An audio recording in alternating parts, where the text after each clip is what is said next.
The second principle of technical analysis is probability and not prediction. Many people, when they learn technical analysis, they use it to attempt to predict the direction of the currency or stock market. That based on this indicator, price gonna go down, price gonna go up. And that is completely the wrong way to do this technique. Because remember that no one can predict the future. The future is random. The future price is triggered by demand and supply, emotions. No one can predict the emotions and the demands and supply. But what we can do is we can find not a predicting certainty, but it is used to anticipate the probability of future price movement. So there is a big difference between prediction and probability. Prediction means you are saying, if it changes to blue, I'm going up or going down, and if it doesn't, I'm going up.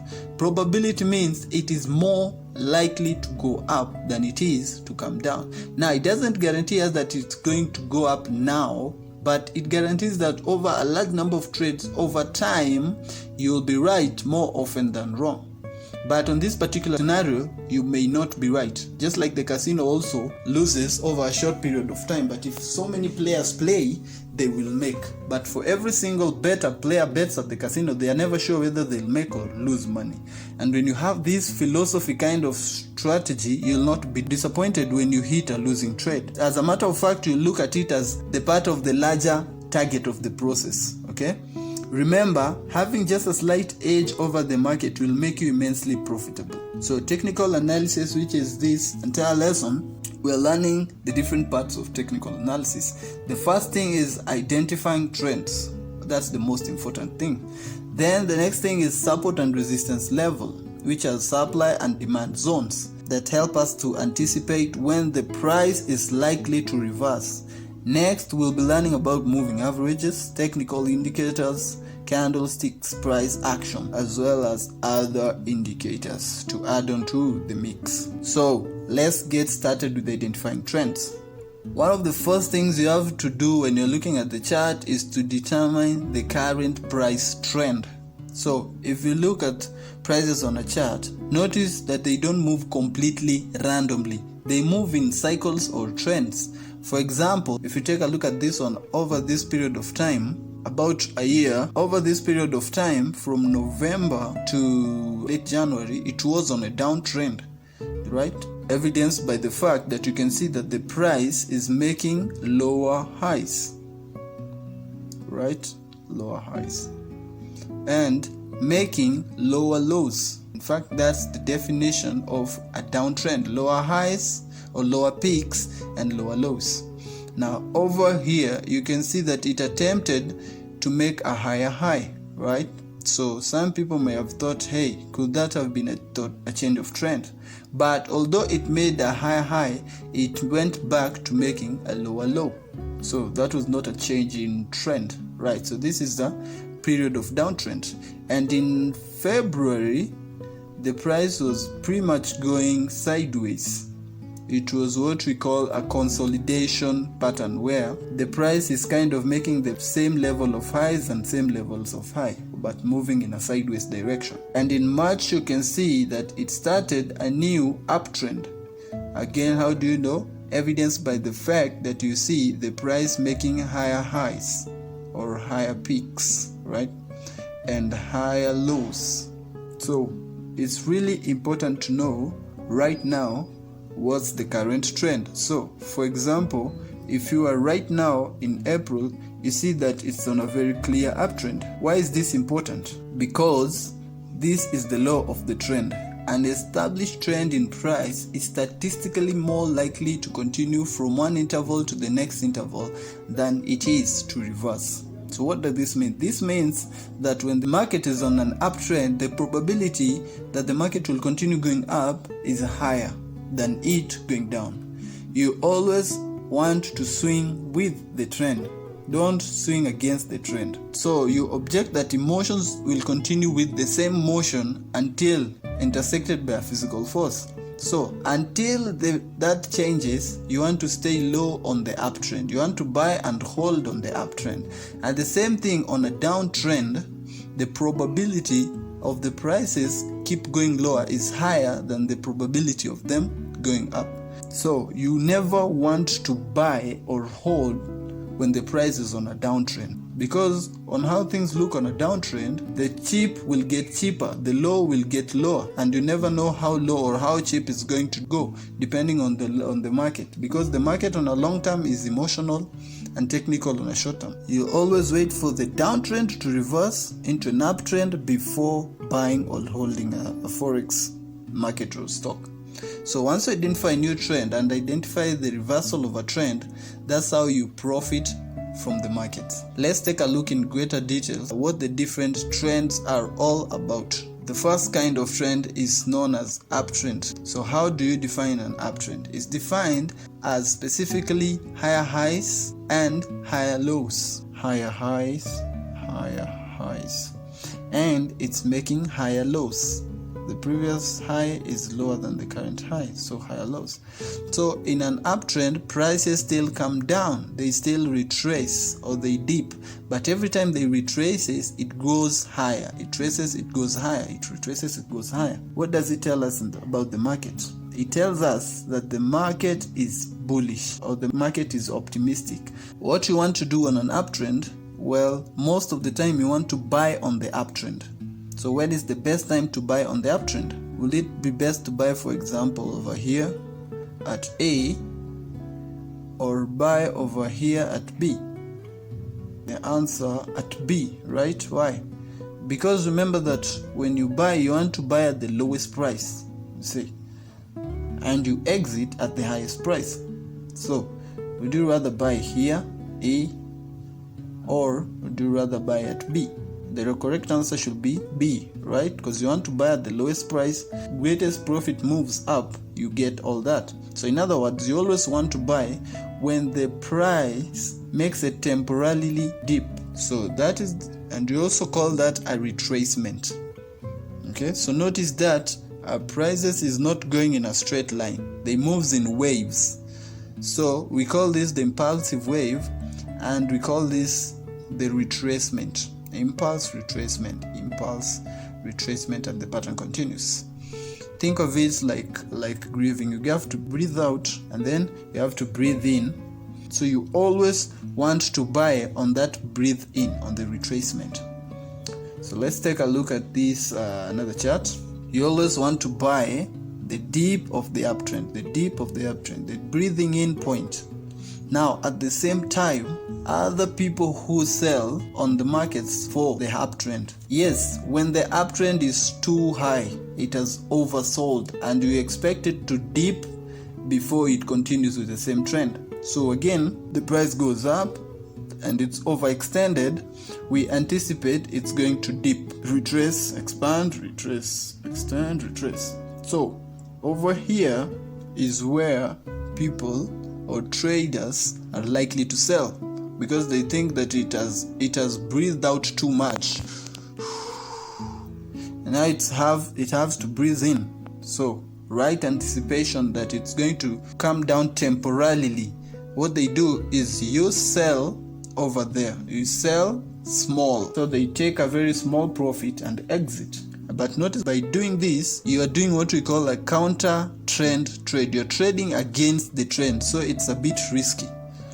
So if you do a short sell over here, you have to quickly ensure that you buy at the point at a very small profit before the uptrend continues. So in other words, on an uptrend, you either go long during the dip of the uptrend. In other words, you buy at the dip, and we call this trading of the trend or the trend following. Okay, or you go short during the top of the uptrend, anticipating that it will revert back to a dip before continuing going higher. We call this a counter trend trade. So usually, if you are more of a medium to a long-term investment, you definitely want to buy over the trend.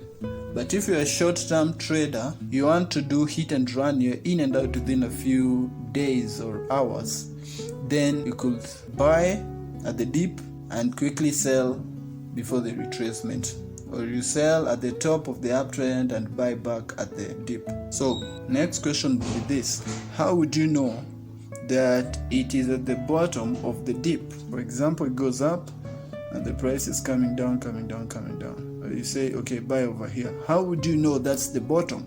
At the same time, how would you know this is the top? What if the top there, and then you take a small sell, and then it continue going higher and higher? It will screw you, right? So how do you know? So one way is to use moving averages, candlestick patterns, as well as technical indicators to help us determine if the price has dipped enough or it has extended enough. So right now, very quickly, we will look at moving averages. Now, what's important is that when the price retraces on a dip, it has to hit the level of support.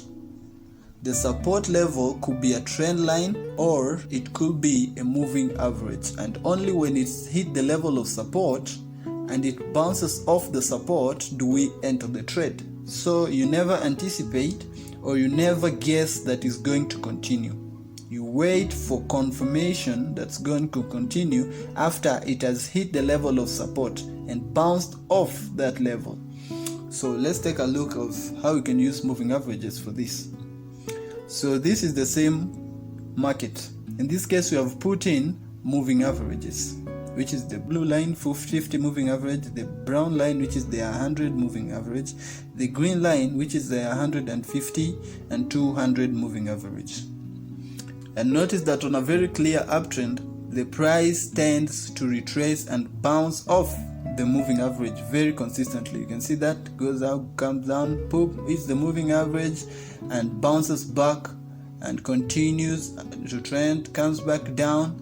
In this case, it doesn't hit the moving average, but it bounces up. On this time, it touches the moving averages, then bounces up, touches it again, then it goes up.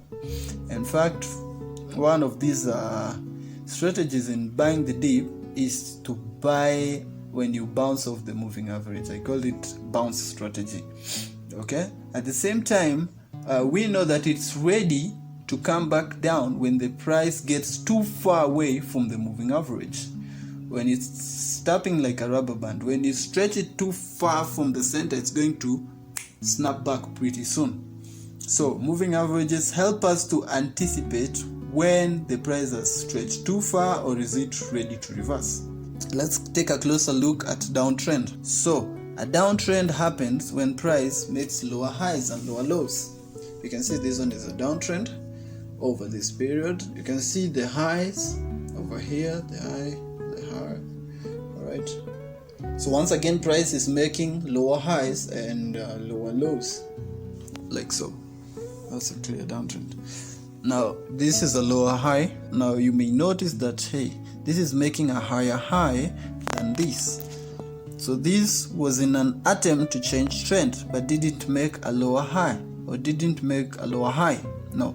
So immediately it gets to a higher high, but it made eventually a lower low. So it was not a successful trend reversal. So it's still downtrend. So on a downtrend, probability is that prices will go lower because the market is bearish, the market is pessimistic. Okay, so what do you want to do on a downtrend?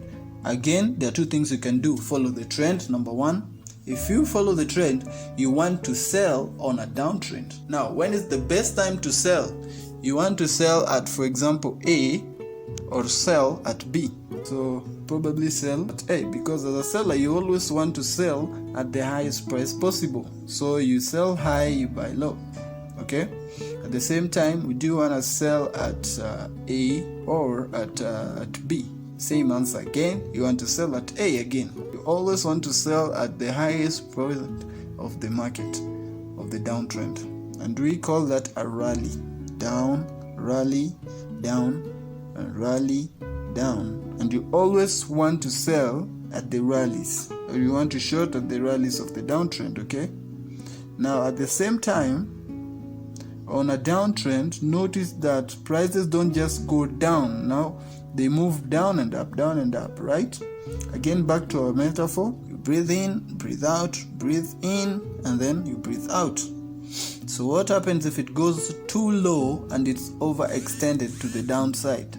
Eventually retrace before it continues to the downtrend. Okay, So what some traders do, once they recognize the prices have gone down too far, they will buy when it's oversold. Buy when the rubber band again is trending too far downwards.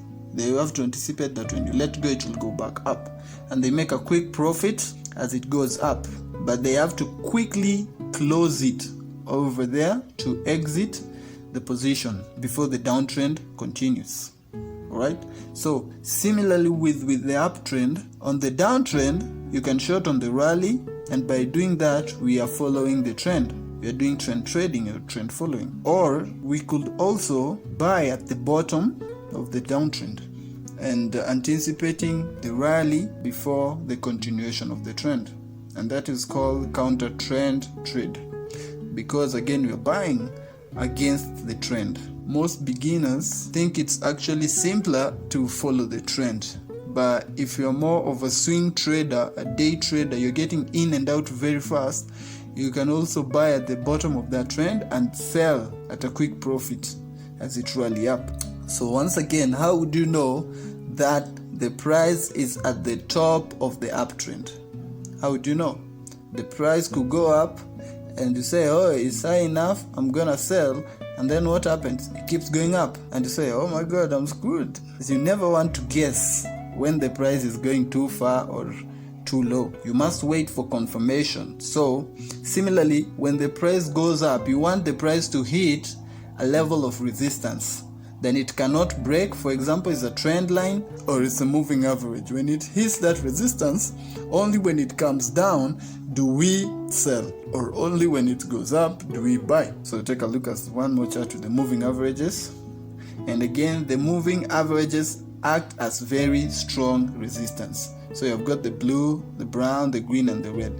And all these are different moving averages that you learn. So notice that the price retraces, hits the moving average, which is the resistance, and boom, goes down. Goes up, hits the moving average, comes back down. Goes up, hits the moving average, comes back down. So it's a very, very predictable pattern when you see that candle trend. You always want to sell when the moment the rally finds the resistance at the moving average and it goes back. Similarly, how do we know that the price has gone down far enough? There is overstretch and likely to reverse back up. Again, we take reference to the moving average. When the price goes too far from the moving average, it's just like a rubber band. When you overstretch, the likelihood is going to snap back and reverse to the moving average, and that's when you buy. So we'll include other things later on, like Bollinger Band, stocks, candlestick patterns, to better anticipate when the price has reached its bottom.